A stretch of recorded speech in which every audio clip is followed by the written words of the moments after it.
জয়গুরু। ইষ্টভৃতি কি? ইষ্টভৃতি সম্বন্ধে অনেকের নানা প্রশ্ন থাকে। ইষ্টভৃতি কি এই নিয়ে শ্রী শ্রী ঠাকুরের অনেক বাণী আছে। আলোচনা প্রসঙ্গের তৃতীয় দশম খণ্ডে ইষ্টভৃতি সম্বন্ধে শ্রী শ্রী ঠাকুর বিস্তারিত আলোচনা করেছেন।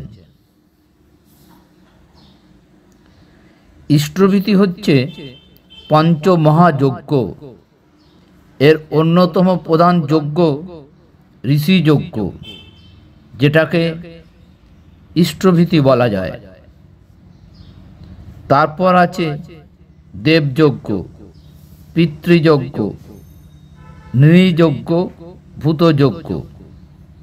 এই পাঁচটি মিলিয়ে হলো পূর্ণাঙ্গ ইষ্টভৃতি। এটা হারিয়ে যাওয়া মানব সভ্যতার সার্বিক উন্নয়নের চাবিকাঠি। এটা মনুসংহিতার ৪র্থ অধ্যায়ে ২১ নম্বর শ্লোকে বলা আছে। শ্রী শ্রী ঠাকুর সেই হারিয়ে যাওয়া মঙ্গল যজ্ঞকে ফিরিয়ে এনেছেন। পূর্ণাঙ্গ ইষ্টভৃতি অর্থাৎ ওই ইষ্টকে নিবেদন করে, আর বাকি যে ৪টি আছে সেটা কিন্তু আমরা বিধিমাফিক যেভাবে ঠাকুরের বলা আছে তা কেউই করি না, বা মুষ্টিমেয় কয়েকজন হয়তো জানেন, হয়তো করেন। প্রথমটি হলো গুরুকে নিঃশর্ত নিবেদন, নিঃস্বার্থ নিবেদন। তারপর দেবযজ্ঞ অর্থাৎ সাধু সন্ত দেবতুল্য ব্যক্তিগণের সেবা। তারপর পিতৃযজ্ঞ, পিতা মাতা গুরুজনের সেবা। তারপর নৃযজ্ঞ, সমস্ত নৃ অর্থাৎ মানুষের সেবার জন্য নিবেদন করা। এরপর রইল ভূতযজ্ঞ অর্থাৎ গাছপালা, পশু পাখি, ইতর জন্তুর সেবাদান। যতদিন বৈদিক যুগে এই পঞ্চমহাযজ্ঞ চালু ছিল, ভারতবর্ষ সোনার ভারত, সমৃদ্ধিশালী ভারত ছিল। যবে থেকে এটা ভাঙতে শুরু হলো, তবে থেকেই ভারতের সমৃদ্ধির অবনতি হলো। তবে থেকেই ভারতের সমৃদ্ধি অবনতি শুরু হলো, আর্থিক বৈষম্যের সৃষ্টি হলো। সেই মাসুল এখনো দিতে হচ্ছে। কোনো পরিকল্পনাই পুরোপুরি সার্থক হচ্ছে না, বৈষম্য থেকেই যাচ্ছে। এই নৃযজ্ঞ না চালু থাকার ফলে, পঞ্চমহাযজ্ঞ না চালু থাকার ফলে তো পূর্ণাঙ্গ ইষ্টভৃতির মধ্যে এই বিশাল ভগবত অর্থনীতি লুকিয়ে রয়েছে। এক মা শ্রী শ্রী ঠাকুরকে প্রশ্ন করলেন, এই নিত্য পঞ্চমহাযজ্ঞ কি, একটু ভালো করে বলুন তো। শ্রী শ্রী ঠাকুর বলছেন, প্রথমে হলো ঋষিযজ্ঞ বা ব্রহ্মযজ্ঞ। ঋষিরাই হলেন জ্ঞান বিজ্ঞানের উৎস। তারা যে জ্ঞান দিয়ে গেছেন তা আয়ত্ত করতে হবে এবং অন্যকেও তা আয়ত্ত করাতে হবে। একে বলে অধ্যয়ন ও অধ্যাপনা। আর জীবন্ত ঋষি যিনি, সঙ্গ ও সেবায় তাকে তুষ্ট পুষ্ট করে জ্ঞান আহরণ করতে হবে। এ সবই ঋষিযজ্ঞের মধ্যে পড়ে। তোমরা যে যজন যাজন করো তাও প্রকারান্তরে ব্রহ্মযজ্ঞ। ব্রহ্মযজ্ঞ মানে যার ভেতর দিয়ে মানুষ বৃদ্ধি পায়, জ্ঞানের অনুশীলনের ভিতর দিয়ে মানুষ বৃদ্ধি পায়।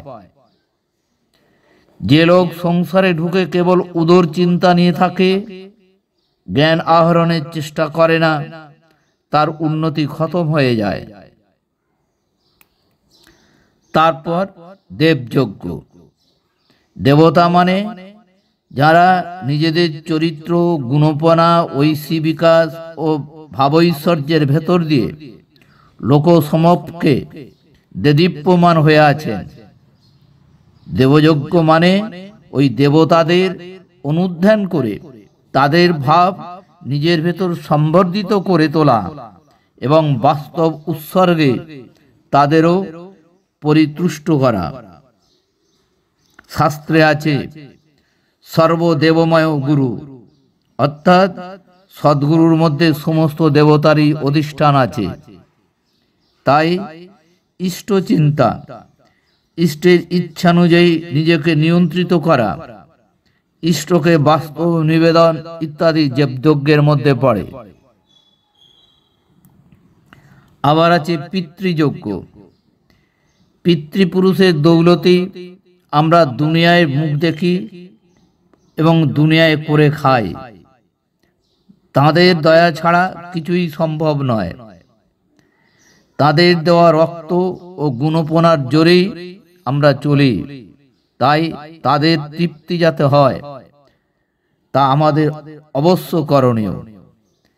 পিতামাতা বেঁচে থাকলে জীবন্ত গৃহদেবতা বোধে নিত্য তাদের সর্বপ্রকারে সেবা করা উচিত, নয়তো নিত্য তর্পণ করার বিধি আছে। এতে পিতৃপুরুষের স্মরণ মননের ভেতর দিয়ে তাদের গুণগুলি আমাদের ভেতর সঞ্জীবিত থাকে, একটা আত্মপ্রসাদও লাভ করা যায়।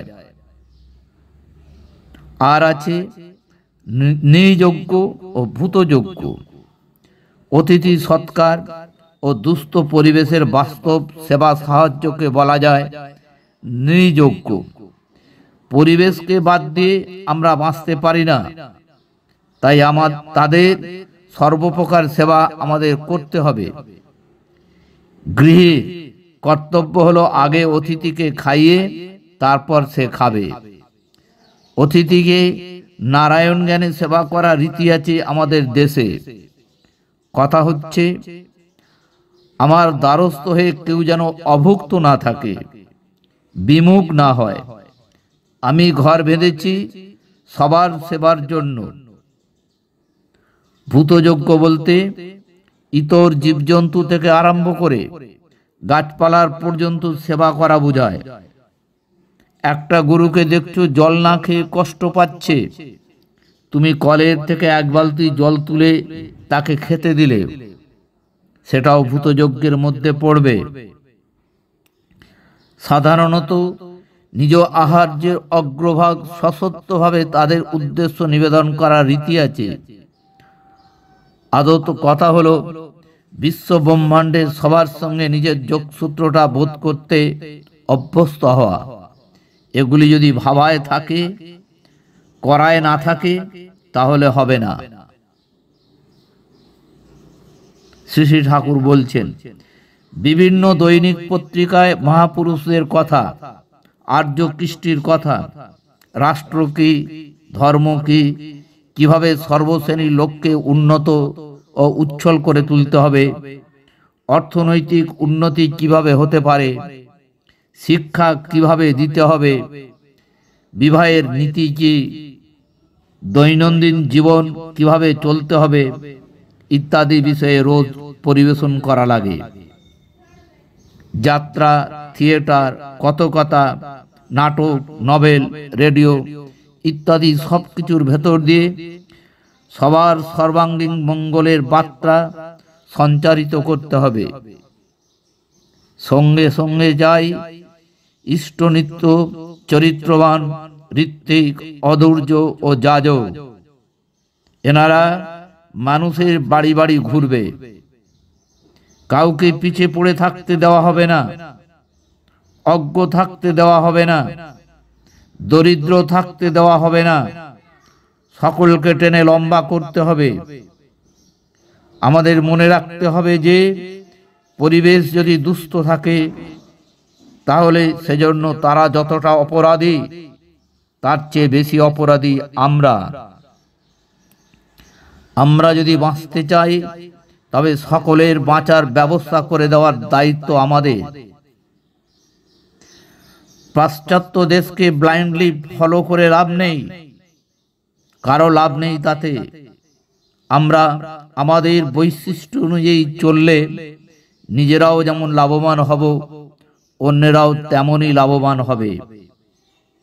বৈশিষ্ট্য অনুযায়ী চলনে আমাদের যা হবার তা আমরা হতে পারব, এবং তখন অন্যের আমার কাছ থেকে যা পাওয়ার তাও তারা পেতে পারবে। ধরুন, প্রত্যেকেই যদি ইষ্টকৃষ্টিকে অবলম্বন করে নিত্য বাস্তবে পঞ্চ মহাযজ্ঞ করে তোলে, তাহলে কি বিরাট কাণ্ড হয়। এই পঞ্চযজ্ঞের কথা স্মরণ করেই আমি ইষ্টভীতির সঙ্গে তার অঙ্গ হিসাবে ভাতৃভোজ্য ও পরিবেশকে সাহায্য দানের কথা আবশ্যিকভাবে জুড়ে দিয়েছি। রোজ প্রত্যেকে যদি প্রত্যেকের জন্য ভাবে, প্রত্যেকের জন্য করে, প্রীতিপূর্ণ পারস্পরিক আদান প্রদান ও সেবা বিনিময় যদি সহজে উৎসারিত হয়ে চলে, তাহলে কেউ কি নিজেকে অসহায় মনে করতে পারে? সকলের বুকে কতখানি বল হয়। তখন সকলে মিলে যেন একটা মানুষ। একেই তো বলে সংহতি, আর সংহতির তো শক্তিরই উৎস। ইষ্টভীতির গুণের কথা বলে শেষ করা যায় না। আমি একে বলি সামর্থ্য যোগ। এতে মানুষ যোগ্য হয়ে ওঠে। নিয়মিতভাবে তাপসভাবে ইষ্টভীতি করলে বোধ করতে পারবেন বিপদ আপদ কাটাবার ক্ষমতা কতখানি বেড়ে যাচ্ছে। দুনিয়া টলমল করতে থাকলেও আপনি অটলভাবে দাঁড়িয়ে থাকতে পারবেন। শক্তির জাগরণ নিজ অন্তরেই বোধ করতে পারবেন। বার্মার যুদ্ধের সময়, নোয়াখালী ও কলকাতা দাঙ্গার সময় ভুরি ভুরি দৃষ্টান্ত দেখা গেছে। যারা নিষ্ঠার সঙ্গে যজন যজন ইষ্টভীতি করে, তারা পরম পিতার দয়ায় কিভাবে সমূহ বিপদের হাত থেকে রক্ষা পেয়ে যায়। অবশ্য আত্মস্বার্থের লোভে কিছু করতে নেই। পরম পিতাকে ভালোবেসে তার পথে চললে পরম পিতা তাদের হাত ধরে চালিয়ে নিয়ে মঙ্গলের কোলে সমাসীন করে। জয় গুরু।